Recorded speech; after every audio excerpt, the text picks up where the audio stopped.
So hello to whoever's joining us. So today the live is in English. I hope we're gonna have some people joining us here lunching with us. I'm like, come and lunch with us, but I don't want to be talking with my mouth full. So Heather is my colleague. We still touch base every now and again. We actually studied together. So thanks for coming on today to chat with me. Heather, you completed your master's degree with me at McGill in 2011 at the School of Communication Sciences and Disorders. And you worked like with lots of different populations. So like toddlers, preschoolers, bit of school age kids too, right? Across a variety of settings. So, and yeah, I mean, we've touched base a little bit, but I wasn't aware that you've done like, you've been in daycares and schools, and you worked for like a nonprofit organization. You've worked also for a telehealth company. You've worked in public health clinics, which you're at right now. You're currently working as a speech language pathologist, of course, at the Mackay, the Lethbridge Leighton Mackay, I should say, Rehabilitation Center in Montreal. And so now you're working with children under the age of 7 who have speech language disorders. And I think we've shared this common point that you're passionate about early intervention, so am I, and collaborating with partners to offer more client-centered care, but also providing those linguistically and culturally appropriate interventions to what is becoming more and more of a diverse clientele. So yeah, so that's why I invited you on here today, because I wanted to chat about that, have like a little luncheon chat about these diverse populations we work with. It's great to be here, and thank you for those of you that are joining at home or at work. Yeah, this is really an area that's become more and more of a passion of mine, and I'm by no means an expert in this. I think we're all learning, and I think that's why we're here today. But I definitely have had a lot of interesting experiences in the past several years, mostly, like you said, Melissa, pre-K, some early school age, but in a lot of different settings with families from all over the place. So I've had to adapt my practices. What they told me at McGill was great. It was a good foundation, but it's not enough necessarily for the real world in terms of just the diversity of what we see every day. So happy 100%. To be here and share. So how do you find yourself adapting? We've learned this kind of like boxed kind of traditional way of doing things at school, which was 11 years ago. And now, in the, as you said, we're like continuously learning and trying to adapt and do better for our patients. And so like, what are some things that you've learned or had to maybe learn the hard way or had to like adapt? Great question. So maybe I'll go back to kind of earlier in my career. I worked with some Indigenous populations. I did a placement in Ontario in an Indigenous community and learned so much from my supervisor there. And then later went on to work in a daycare in Montreal, just outside of Montreal, in an Indigenous community. Wow. Had a wonderful supervisor. Yeah, she wasn't an SLP, but she had been working in the community for years and really helped me to consider a little bit more critically the tools that I was using. I was using standardized tests, the way I'd been taught to do so. And what was interesting is, she really said, do you need these? And I said, well, I'm using these in my other jobs as an SLP, and, I'm getting this information and, I'm finding some of it valuable for sure. But what I found even more interesting was that I would go into the classrooms with these children and I would just observe so much richness in terms of their language and what they were able to do that I wasn't necessarily getting that same thing from my standardized tests.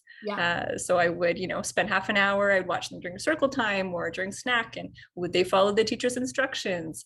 Were they copying other peers instead? Were they speaking to their peers in sentences? Were they getting in conflicts because they couldn't use their words? So I was getting language samples, I was getting speech samples, I was getting tons of stuff in the classroom, which I didn't necessarily get from the standardized tests. So I had to kind of break free of that mold, that idea that, okay, these are the tests that we use, this is exactly how we administer them. And for sure, I still use them in my practice, and I try to adapt them in ways that I feel appropriate when I do use them.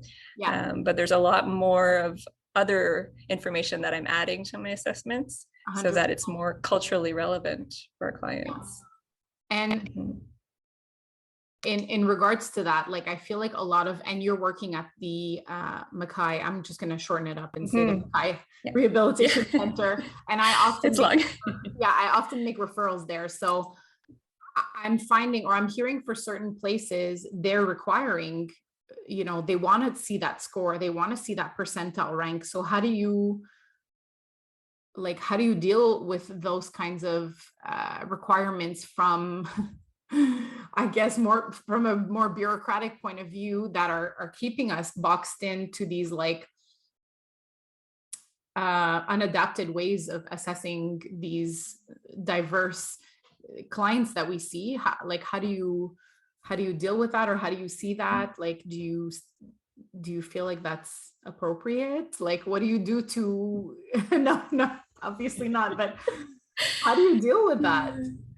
So super great question. I think our field still has a long way to go, the field of education as well. And I think there's more and more openness around that in the works, but we still have a lot of work to do advocating as SLPs, working with these clients. Do we really need a percentile rank? Do we need that standard score? Can I give a clinical judgment that I feel that relative to other children from their background with this language exposure, do I feel that they're severely impacted?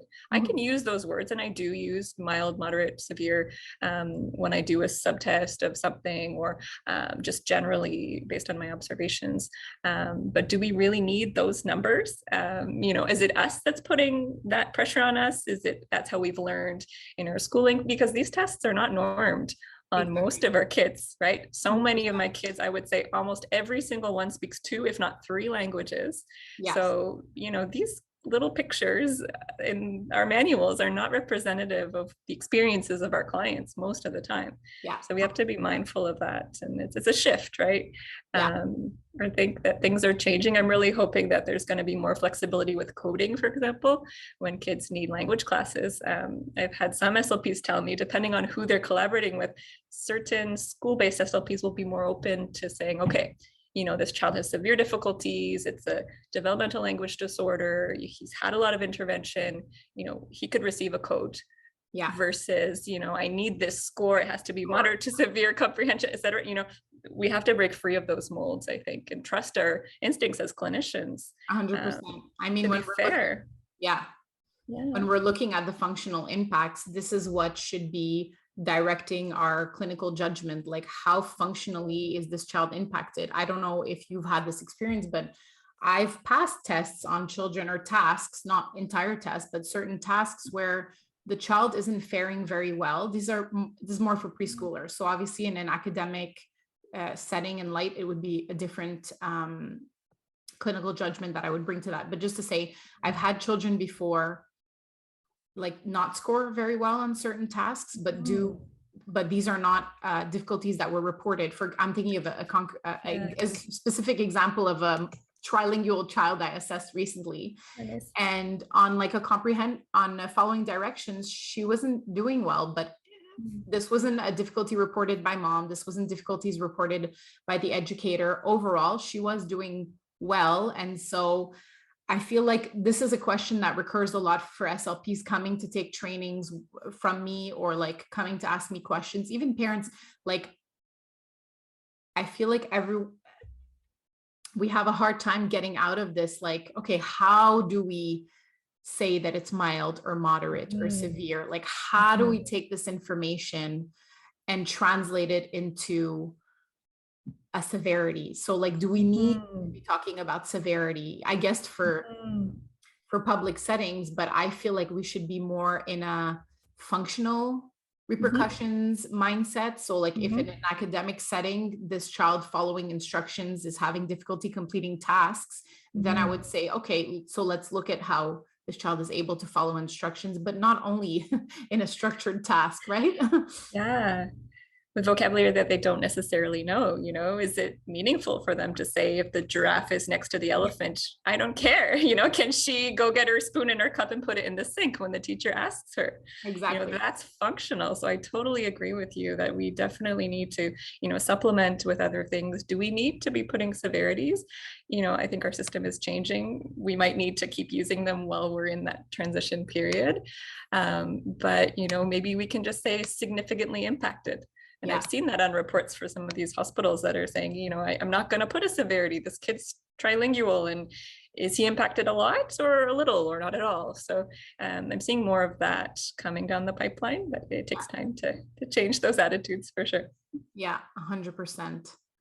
Yeah. So, and then speaking of adapting, all these tasks, we had a brief chat before. I wanted to ask you about dynamic assessment. I didn't get a chance to ask my guest last week, and I've done some extensive reading on this, and people are asking me questions, and I'm learning. I'm always learning. I mean, we should be always learning. We should never be comfortable with what we're doing. We should always be asking questions and reflecting on what we're doing. But have you had experience with dynamic assessment? And can you talk to us a little bit about that? Sure. Yeah. So in the past, I've always used a lot of informal assessment. So doing screenings, with toys and free play with the parent and the child, and checking concepts and doing language samples and following instructions with these toys that are meaningful to the kids. So I've done a lot of that. But in terms of more dynamic, classic dynamic assessment, I've been doing more, I would say, in the last year.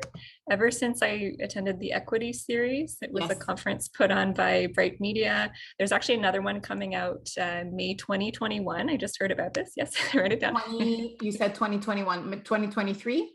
20th and 21st. Oh, May 20th and 21st. Oh, shoot. Yeah. I missed it last year. And then when I was like giving it as a resource, I saw, oh, it's not something they have all year round. It's a live one, and they don't have pre-recorded. So I'm noting it. Yeah, what they did last year, though, I was able to watch a couple live, and then they gave you until the end of December or something like that to watch them later. So you could always sign up and attend what you can.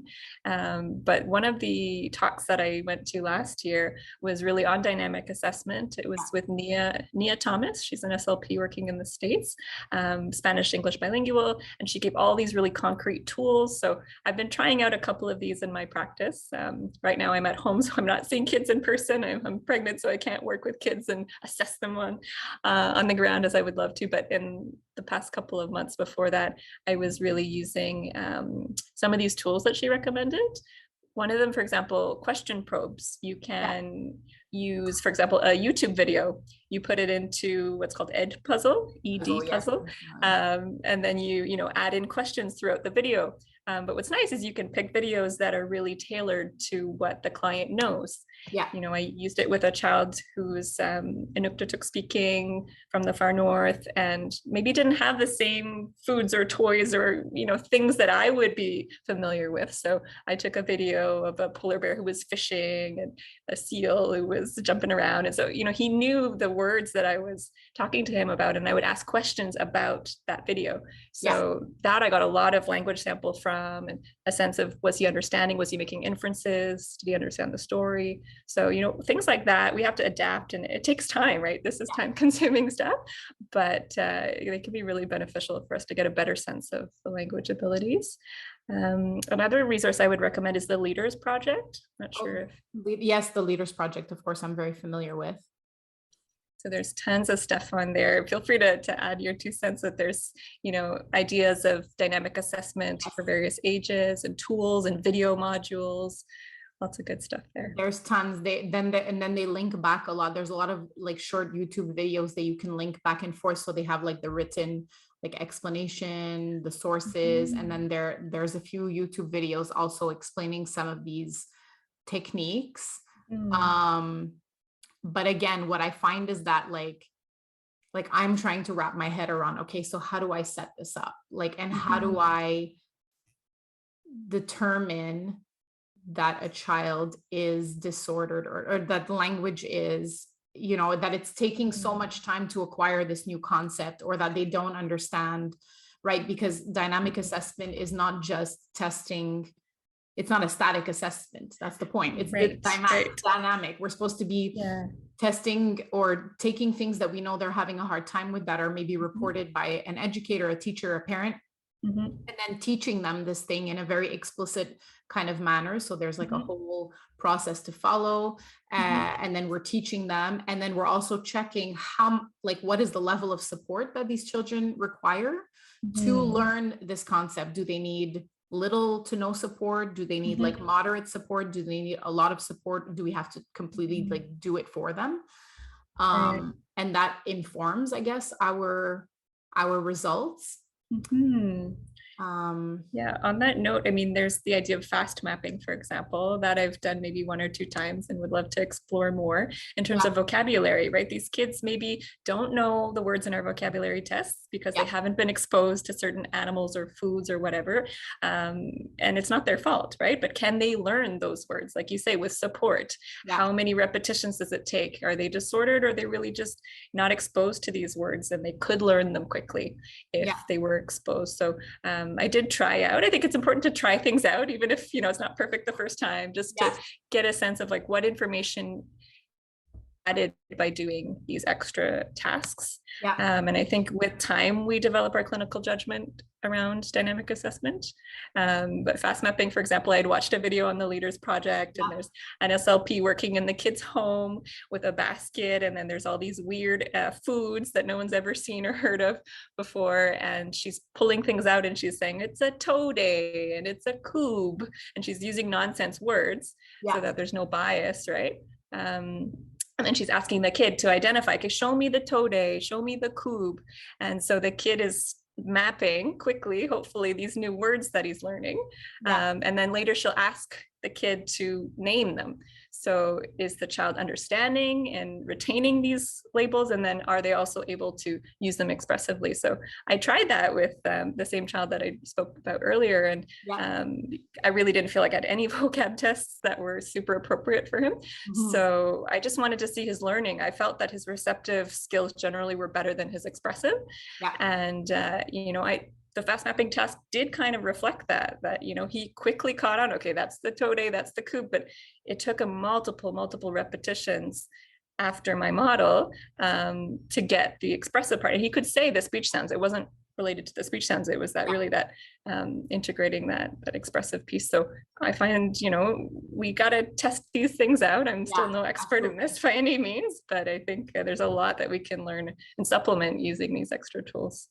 100%. And then I have like so many questions that come up from that, you know, like I work mostly, I mean, I have a lot of multilingual children coming right now. My waiting list is closed, but I don't pick and choose. Obviously, it's more first come, first serve in order not to be like biased to clients that are coming to me. I'm also private, so it is biased in a way for people who can afford private services or have insurance. But all this to say, so I don't necessarily see also the most vulnerable children because of the bias of it being a private service. So there's all that.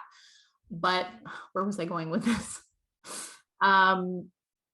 So I work a lot with Francophone families, multilingual, but like learning French, right? So French is a second language, sometimes monolingual as well. And when I want to test these things, I'm like, okay, so like, am I taking non-words from like one of my non-word repetition tasks? Because we don't really have a lot of stuff in French, right? And I know you do work in English and French.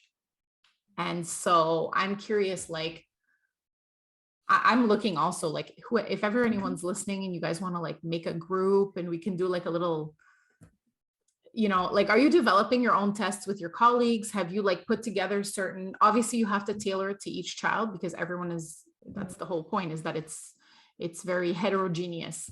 So have you guys developed any home tests? What are you doing when it's French clients? Like, what are you doing? I'm curious, like, I have all these, I'm always like, my mind was going a million miles an hour. I'm like, okay, what am I doing with this kid and how do I do it? And has anyone else done it? I want to team up with that person and like, you know.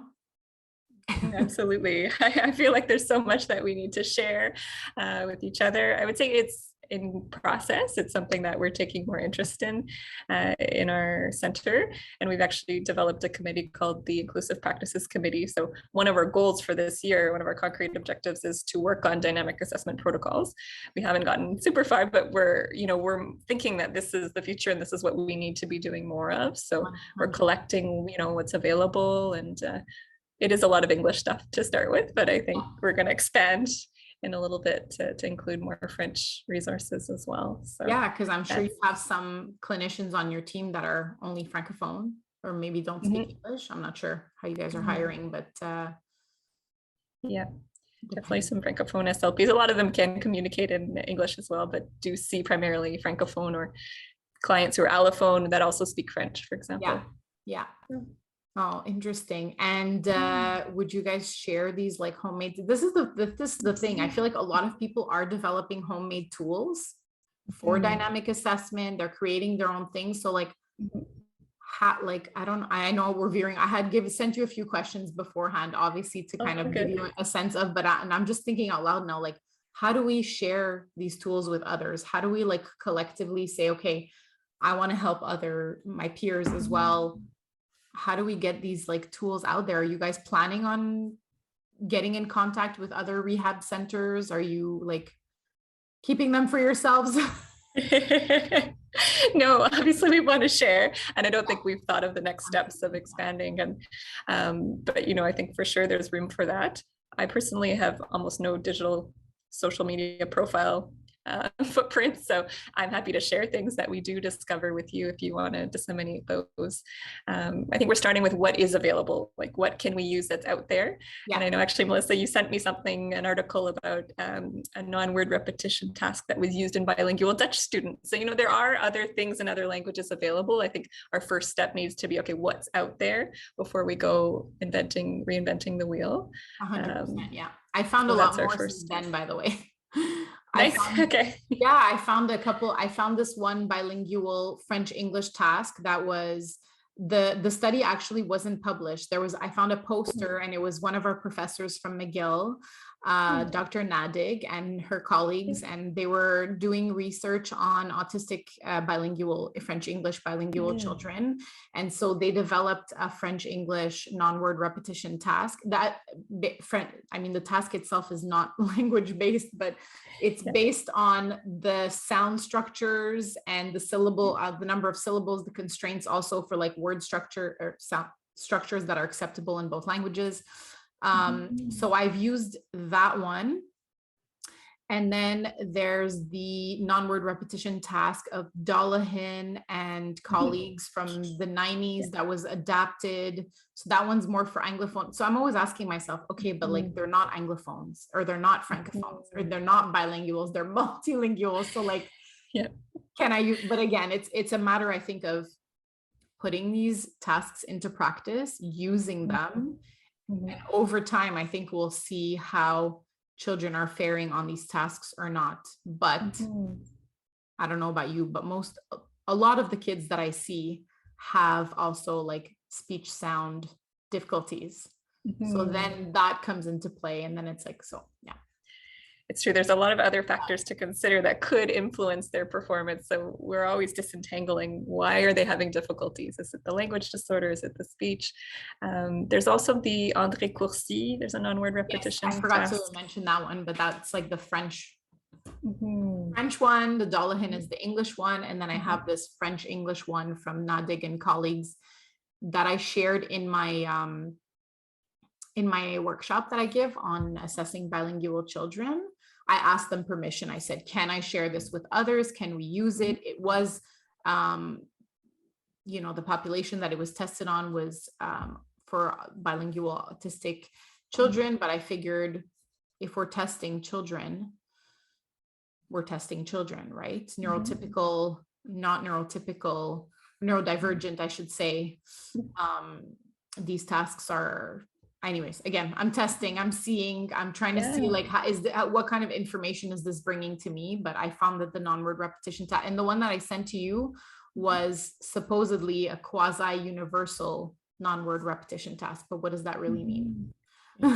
It's true because there's so many differences between languages. I'm thinking of Bengali, for example. I had some kids that were, let's say, Bengali and English speakers, but Bengali is their first language, and they weren't using a whole lot of clusters in their speech. And looking into that, I realized, okay, well, Bengali doesn't allow for word initial clusters. So if we're doing a non-word repetition task, then if there's a bunch of clusters, then maybe this kid, because of the influence of the first language, is not going to be able to perform well on that. But is it really because of a language disorder, or is it a difference and that their brain has a different phonological structure? So definitely interesting questions. So we'll have to be testing these out with different populations. And yeah. So what I found in regards to speech, actually, what I found in some of my readings is that speech sounds, if you're an allophone, like second language learner of French or English, whatever languages you're learning second after, like, let's say by school age, and you're learning a second language,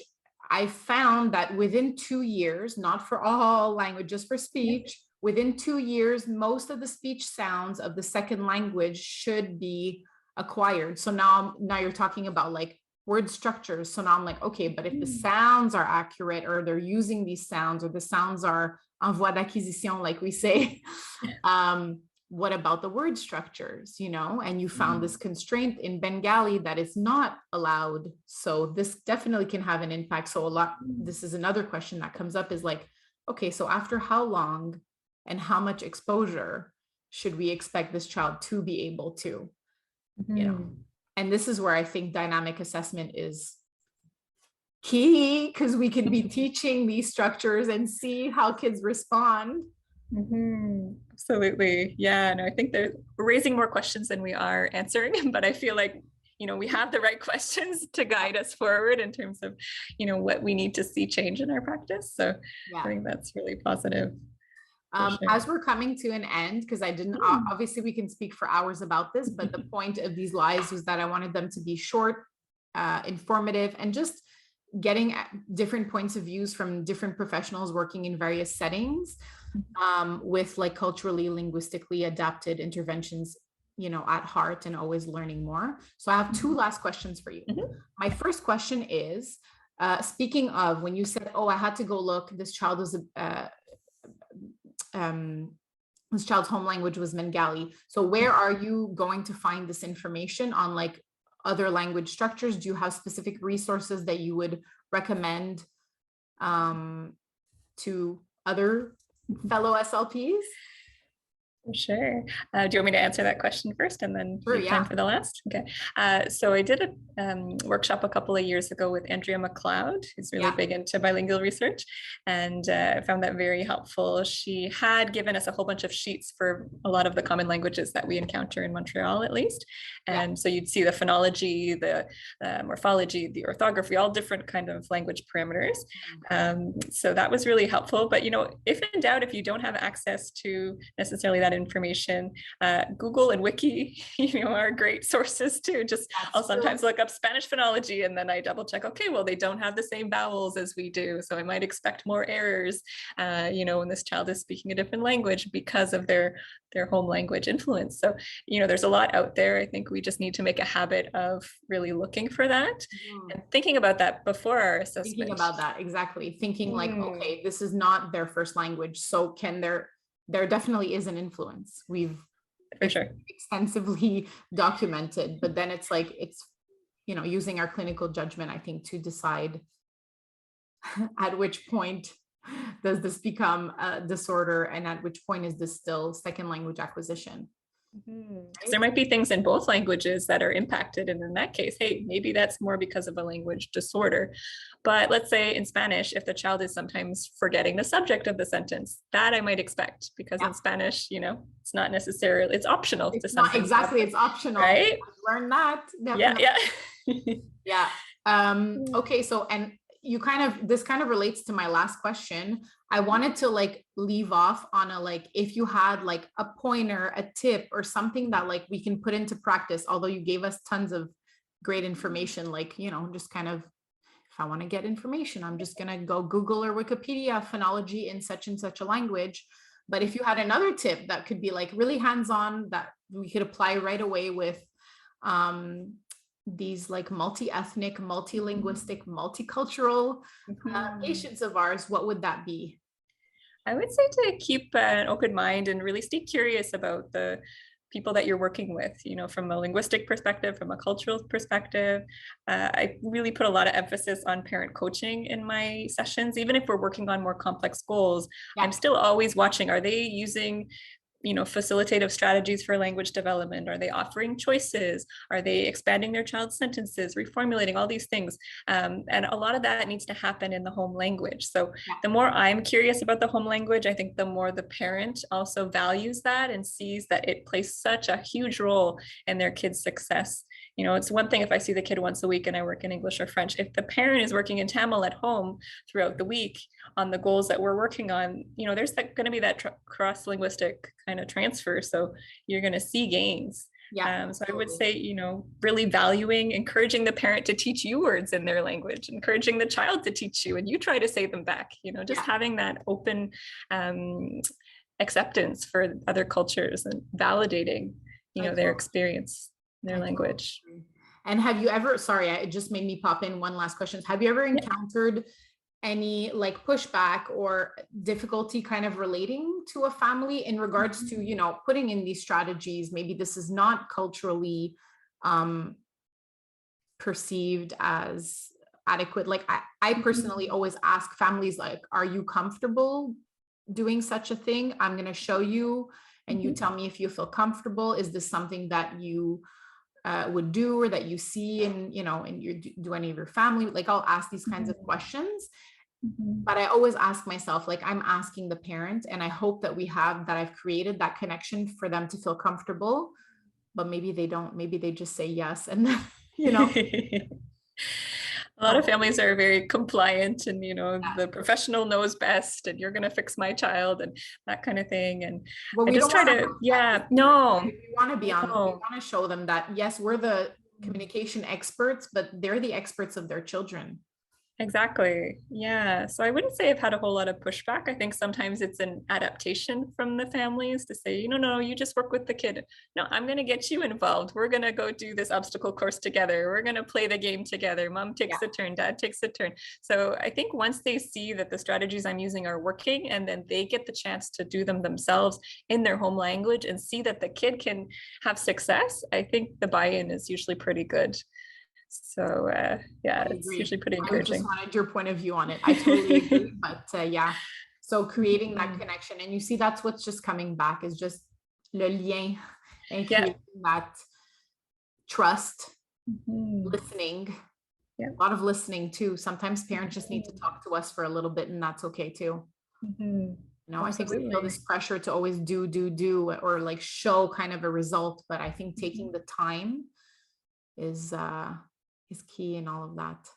Absolutely. Yeah. They have so much to teach us, we have things to teach them, but we're constantly learning about their languages, their cultures, their kids. So it's a two-way street. 100%. Oh, thank you so much for I had so many more questions have come up today, but I love that you brought all these examples and your experiences to us. Thank you so much, Heather, for coming on today, and congratulations on your pregnancy. I had to slip a word in there. We're saying that you're not working face-to-face with children right now, but thanks a lot.